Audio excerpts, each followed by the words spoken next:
Hello Year 5, I'm Mr. Kent, and we're going to continue reading our book, Cosmic.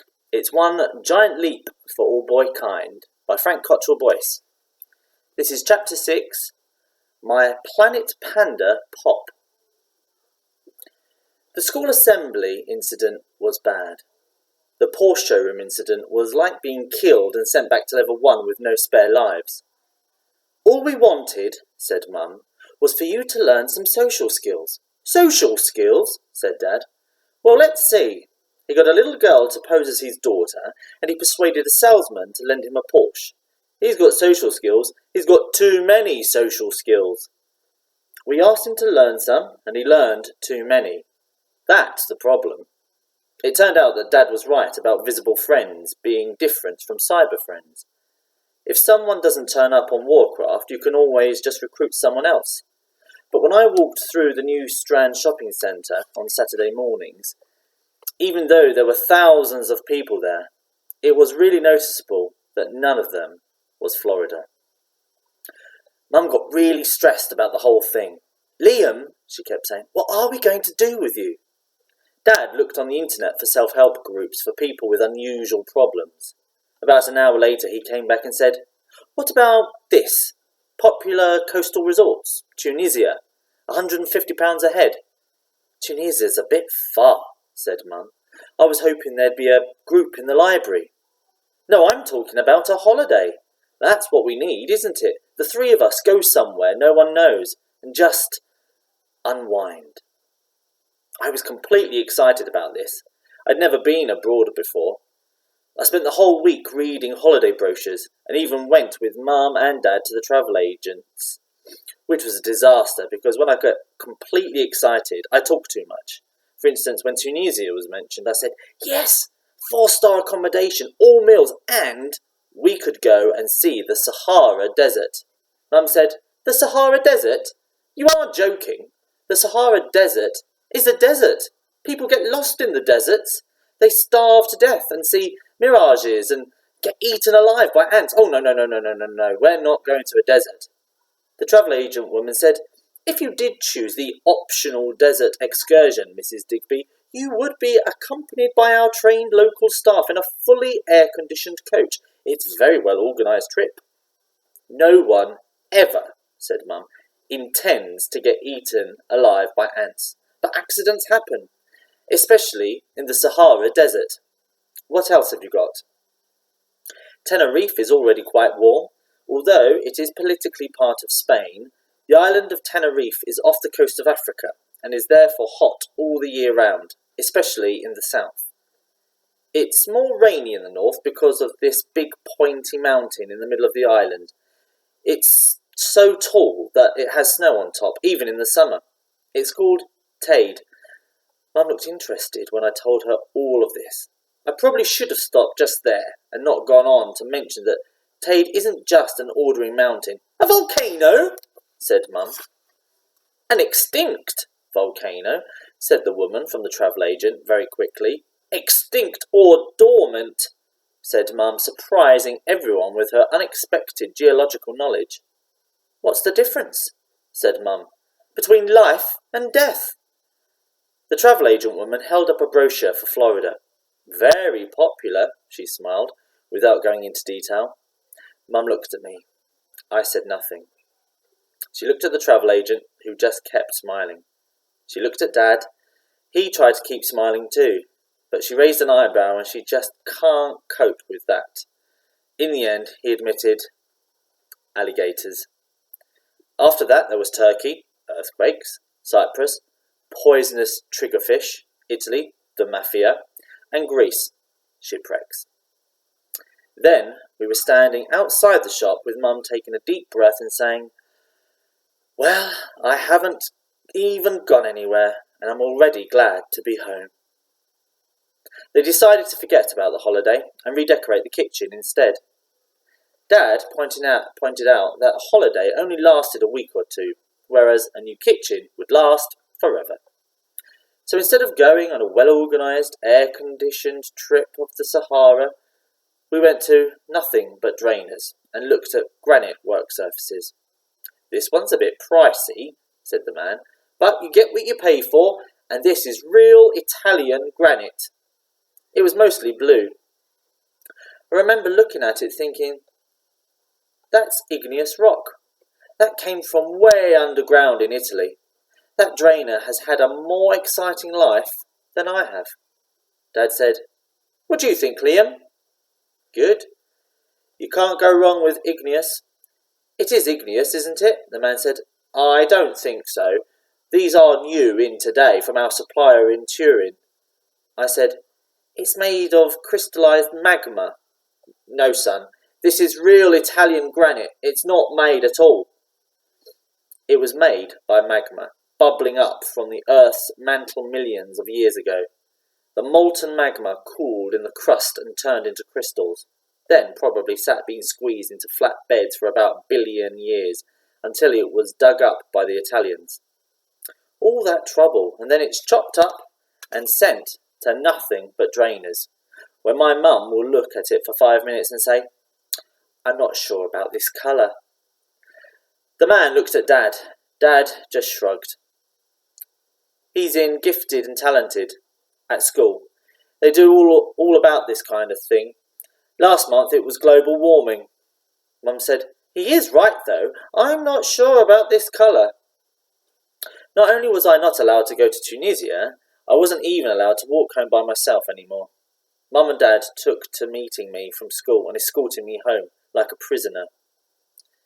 They would have banned me from Little Stars too, except everyone else had done so much work on the big friendly giant that it wouldn't be fair if it had to be cancelled. Lisa tried to be nice about it. You're the star, she said, so you get your own dressing room. Then she shoved me into this cupboardly thing just behind the stage. There was just one chair, no window, a packet of pickled onion flavour Space Ranger crisps, and a blue Panda Pop. Space Rangers are the cheapest crisps that money can buy. They are crisps, but only until you put them in your mouth. The moment they make contact with your tongue, they stop being crisps and become soggies. The flavour is sort of optional, in that it seems to fall off the crisps and make a powdery sludge at the bottom of the bag, which you can scoop up with your finger if you like. Blue Panda Pops are supposedly raspberry flavoured, but the flavour is irrelevant, as they are so fizzy that when you drink them, your all senses close down, and your brain just shouts, fizzy!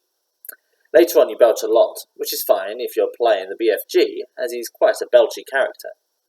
I remember sitting in that cupboard, feeling like the rest of the world had completely vanished, and that I was now orbiting the sun, entirely on my own on a chair.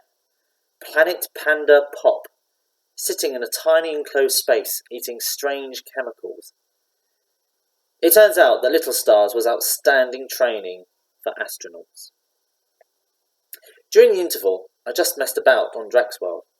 At first, I checked location of phone 1, so I could see where Dad was. He was in the audience. Then I looked at the Waterloos in the world, trying to decide on a favourite.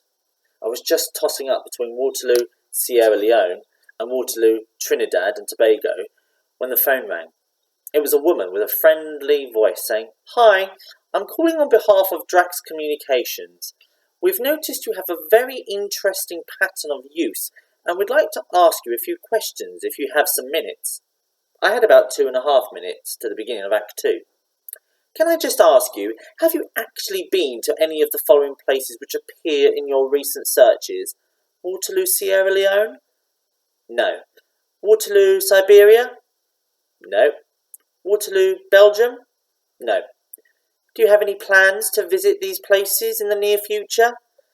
Yeah, I said. All of them. I don't know how near the future is, though. We also noticed that your recent searches include many theme parks and rides. Oh, yes, Alton Towers, Euro Disney, Six Flags, Mountain, pretty well all the theme parks in the world, in fact. What is it you like about theme parks? The crispy new world feeling you get after you've been on a thrill ride. I love that. So you go on the rides with your children? She thought I was a grown-up, and she couldn't even see me. I deepened my voice a bit and said, That's right, Yeah. How old is your child? 11. Lovely. Thank you. And one last thing. As a dad, how would you summarise your philosophy of child rearing? My what? What do you want most for your children? Well, I don't remember thinking about it. I just came out with this. I want my children to think of the whole world as their thrill ride. Oh, said the woman, what a beautiful thought. And I was thinking, yes, it's a lovely thought. I wonder where it came from. Thank you, Mr. Digby, for talking to me. We'll be in touch very soon. She hung up. In World of Warcraft, when you defeat an enemy, you can take their stuff, their money, their armour, things like that. But sometimes it turns out they've got something you weren't expecting, like magic ability or a bottle of the Elixir of the mages, and you can feel the extra power surge through you. That's how I felt at the end of that call. I knew something cosmic was going to happen. A few minutes later, Lisa knocked on the door, shouting, BFG on stage, please! As we were walking up to the wings, I got a text. Lisa snarled, Turn off your mobile, for goodness sake! In a second. In fact, give it to me. Okay, yeah, whatever, I said with a giant smile. I was smiling because of the text. You have been selected to take part in a very special competition with a prize that will make you into a hero in the eyes of your children.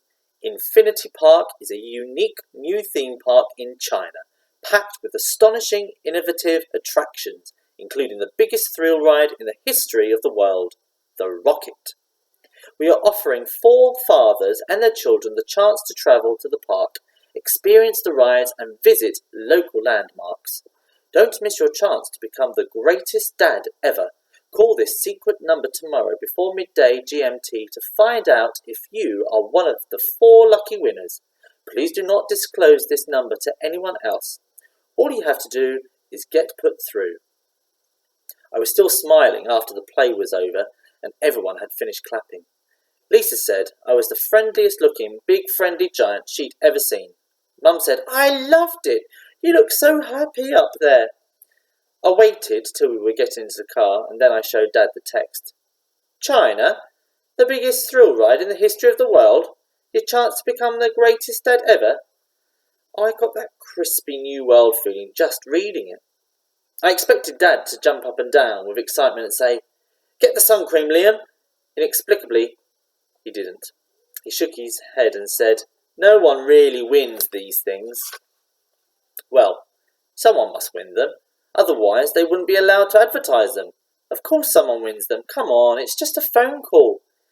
Yes, a long, long phone call. This is just a trick to get you to spend loads of money calling a premium rate number.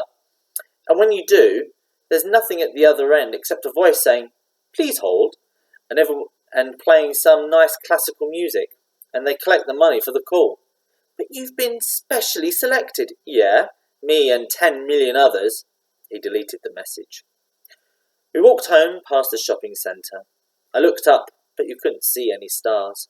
I remember thinking, I'll probably never get out of Bootle as long as I live. It's funny to think. I am now at this moment further away from Bootle than any other living human. That night, Dad wanted us all to play Monopoly in the new kitchen. Monopoly. Has anyone ever played Monopoly to the end? Don't most people just sort of slip into a kind of boredom coma after a few goes and wake up 6 months later with a handful of warm hotels? If it had been Risk or Cluedo, that would have been something, but Monopoly. Sit down, he said. It'll be nice, all of us together. We haven't played a game for ages. I said, Monopoly is not a game. Well, here's the dice and here's the board. How is that not a game? It's not a game because nothing is happening. In Monopoly, you can ask someone else to take your go for you for a while. You go to the toilet if you won't make any difference. Can you imagine asking someone else to take your go in class, or Risk, or football? I'll tell you what Monopoly is. Monopoly is my life. Going round and round the same streets over and over with not enough money. So, said Dad, you don't want to play then? No, I don't. I got up. I was going to go and play a few hours of Warcraft. It's always an anticlimax, said Mum. When you're in a play or something and then it ends. You don't want to play a little game of Monopoly with your real-life Mum and Dad, said Dad. But you'll play all night with your invisible Warcraft friends. I haven't got any real live friends left, have I? Maybe you would have if you weren't always coaxing them into illegal situations involving high-powered sports cars. Oh no, said Mum. He isn't always doing that. He only did it once. And isn't once enough? They were still discussing this when I logged into Azeroth and summoned my guild, the Wanderlust Warriors. We were crossing the blasted lands with a caravan of traders when the door opened and Dad looked in. Listen, he said. I'm sorry about earlier. If you don't want to play Monopoly, that's fine. I'll play Warcraft. Oh, thanks. But it doesn't really work like that. Well, how does it work then? So I tried to explain Warcraft to Dad, but honestly, where do you begin? He didn't even know what an avatar was. I said, like when we play Monopoly and you are always the top hat? Well, it's like that, only more complicated. That's me on the screen, look, that elf. He squinted at the screen. There were hundreds of avatars across the vast desert of the blasted lands. I showed him which one was mine, and I introduced him to all my other guild members. We're mostly very heavily armed night elves.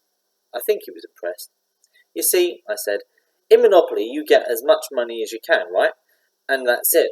In here, you have to get money, and health, and experience, and skills, and then you use them for a quest. What kind of quest? Well, there's all kinds. Some of them are dangerous and complicated, and some are simple. And you meet hazards and monsters. Sometimes serious monsters. So you run away or get help. And sometimes trivial monsters. So you fight them. And if you complete the quest, you gain experience and new skills, and maybe some strength and wealth, so that you can level up. What? See? I'm a level 40 elf. But what I want to be is a level 70 elf. Then I can engage with really serious monsters. When you engage, that's called an instance. We're having a bit of an instance right now with this dragon. The dragon had ambushed us, but the Wanderlust warriors stood their ground and fought like a well-oiled machine. Soon, the dragon was dead. So were two of my warriors, but that was okay, because I've got healing powers. I brought them back to life and we looted the dragon's hoard. That's what was happening in my head. Of course, to Dad, it just looked like I was sitting there clicking the mouse so fast it sounded like castanets. Cosmic, I yelled. Look what we found. Elixir of the mages. If you use that just before an instant, it doubles your brain power. This, said Dad, is not a game. This is a career. But it's good on here because people just accept you for what you are. Namely an elf with magical healing powers. Is that what you really are, Liam? No, but in a game, if I have experience and strength and stuff, I can go out on quests and do things. In life, you can look like a grown-up and shave like a grown-up and be gifted and talented and everything, and you've still got to sit in a class full of kids who call you Freak and Wolverine and stuff. Dad nodded his head, like it was all made sense to him. Then he got my profile up, so he could have a proper look at my avatar. It says here, he's shorter than average. If you're short, you get extra agility. Plus, you can sneak up on people. Dad said, a shorter than average magical being with lots of friends.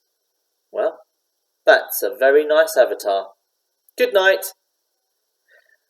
I did offer to tell him something about the history of Azeroth, and who the Horde were, and about the Alliance, but he said, that's enough for one night. Thanks all the same. You get back to your quest. Don't stay up too late. You've got school. It was only when he'd gone that I noticed he'd left his phone on my desk, and only when I picked it up that I remembered that my phone was a clone of his. So the number he deleted from my inbox should still be there in his. It was. I copied it back into my phone. I'd just like to thank Macmillan for their support with reading this book. Thank Thank you, Year 5.